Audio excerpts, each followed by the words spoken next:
Como líder de un equipo, también es tu responsabilidad elevar al resto de los chicos. Debes llevarlos emocionalmente a querer ser mejores.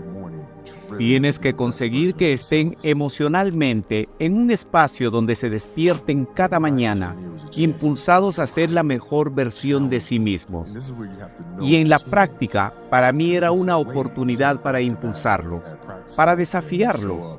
Y aquí es donde debes conocer a tus compañeros de equipo, porque si es tarde, si acabas de tener un entrenamiento consecutivo al día siguiente y llegas y los chicos no tienen ganas de seguir adelante, no tienen ganas de entrenar, es importante conocer a cada uno de ellos individualmente, personalmente, porque entonces sabes qué fibra tocar.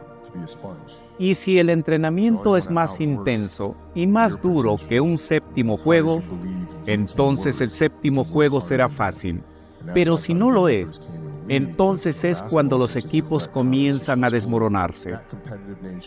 Creo que la mejor manera de demostrar tu valor es trabajar, aprender, absorber, ser una esponja. Siempre quieres trabajar más allá de tu potencial. Por más duro que creas que puedes trabajar más duro que eso. Y eso es lo que intenté hacer cuando entré por primera vez en la liga. Pero ya sabes, el baloncesto es un deporte tan competitivo, una competencia directa, que la naturaleza competitiva, la ética de trabajo y la curiosidad, porque hice muchas preguntas. Siempre me sentaba y solo hacía preguntas sobre ciertos juegos que estudié de niño. ¿Qué pasó realmente allí? ¿Qué sentiste entonces? ¿Por qué? Siempre soñé de niño que era posible marcar 80 o 1900 puntos. Siempre simplemente tenía un sueño. A veces nos acostábamos en la cama y visualizaba cosas. Me imaginaba jugando para los Lakers y me imaginaba cómo serían los uniformes. Me imaginaba jugando, el olor de la arena y toda clase de cosas. Y me veía a mí mismo poniéndome caliente. Así que simplemente sigue soñando y soñando y soñando. Y antes de irme a dormir, estoy en 120 puntos. ¿Sabes? Y así que cuando crees descargando eso en tu cerebro una y otra vez, y luego sabes que ese verano hice 1000 tiros al día, 1000, no eran solo tiros, eran tiros que viste en ese juego. Eran tiros específicos. Algo salía de la esquina, iba al poste. Movimientos de pies en el poste, saliendo de la pantalla. Era muy específico. Entonces, cuando descargas eso en tu sistema y sales a la cancha y simplemente estás ejecutando cosas que has hecho miles de veces antes y tienes ese sueño, entonces eso se vuelve posible. Rudy era una de mis películas favoritas cuando era niño. Después de ver esa película, llegué a entender que si pudiera trabajar tan duro todos los días, siendo bendecido con las herramientas físicas que tengo, ¿qué sería de mi carrera?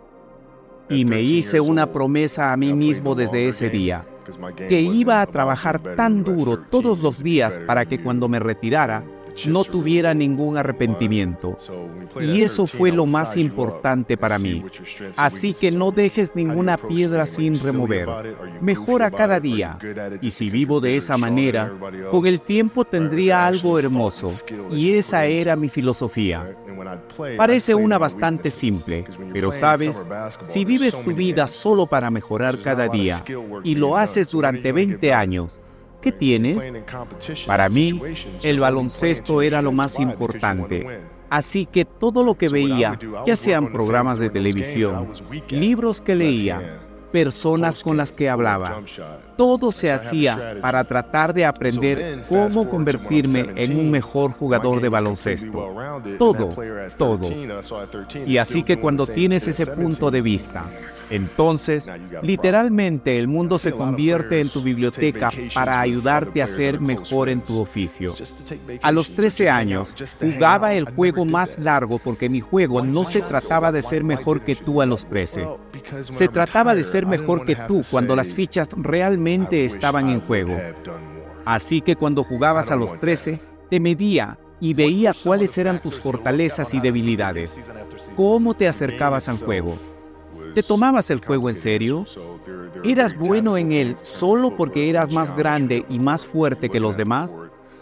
¿O realmente había pensamiento y habilidad que ponías en ello?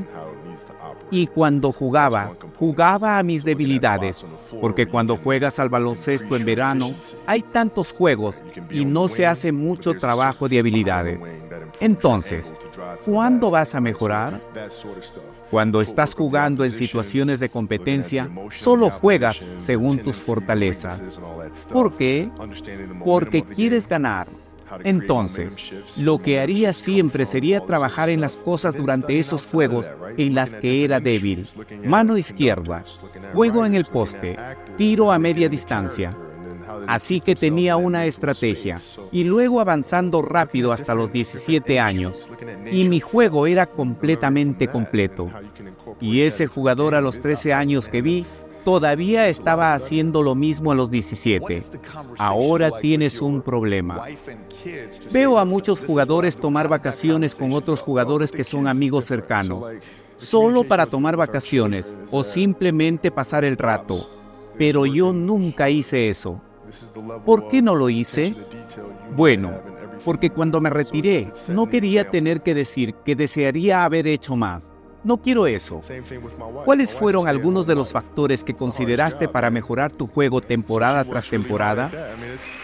El juego en sí mismo era una respuesta complicada. Así que hay cosas muy técnicas en términos de movimientos y geometría de la cancha. Así que estás mirando la cancha y mirando los ángulos de 45 grados en lo que está formada la cancha. ¿Y cómo necesita operar? Ese es un componente. Así que buscando lugares en la cancha donde puedas aumentar tu eficiencia. Puedes estar en el ala, pero hay un cierto lugar en el ala que mejora tu ángulo para penetrar hacia la canasta. Así que ese tipo de cosas. El juego de pies de la oposición, mirando la emoción de la oposición, sus tendencias, sus debilidades y todas esas cosas, entendiendo el impulso del juego. ¿Cómo crear cambios de impulso? ¿De dónde vienen los cambios de impulso? Todo eso. Y luego estudiando fuera de eso, mirando diferentes industrias, mirando directores de orquesta, mirando escritores, mirando actores y cómo se meten en el personaje. Y luego cómo se mantienen en ese espacio mental.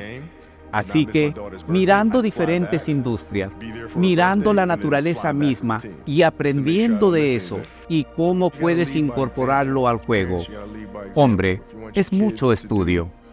¿Cómo es la conversación con tu esposa e hijos para decirles, escucha, esto es lo que estoy haciendo? ¿Cómo fue esa conversación? Bueno, con los niños es diferente. Así que la comunicación con nuestros hijos es que papá está trabajando duro. Este es el nivel de atención al detalle que necesitas tener en todo lo que haces. Así que es establecer el ejemplo. Lo mismo con mi esposa. Mi esposa es una ama de casa. Es el trabajo más duro. Hombre, así que ella trabaja muy duro en eso. Quiero decir, ya sabes. Y así que su atención al detalle con eso también son ejemplos para nuestros hijos. Y luego para mi esposa, ya sabes, ella es tan competitiva como yo. Es como escucha. Hombre, si vas a estar aquí entrenando 8 horas al día, si vas a pasar 9 meses fuera de casa al año lejos de tu familia, mejor que ganes el campeonato. Pero es un acto de equilibrio y eso es lo importante. Entender que tenemos que tener tanta energía, porque para Natalia y Gianna, cuando eran bebés, especialmente Natalia, porque eran mis años de plenitud, y voy a practicar y entrenar. Y sabes, jugar el partido, y luego llego a casa y estoy adolorido y estoy cansado. Y ella quiere ir a nadar. Ella quiere que la lleve al parque. Ella solo quiere saltar sobre mi espalda o lo que sea. No puedes decir, estoy muy cansado, voy a acostarme. Eso no es justo. Ella no sabe qué demonios está pasando, ¿verdad? Y si esto fuera un juego, lo chuparías y jugarías.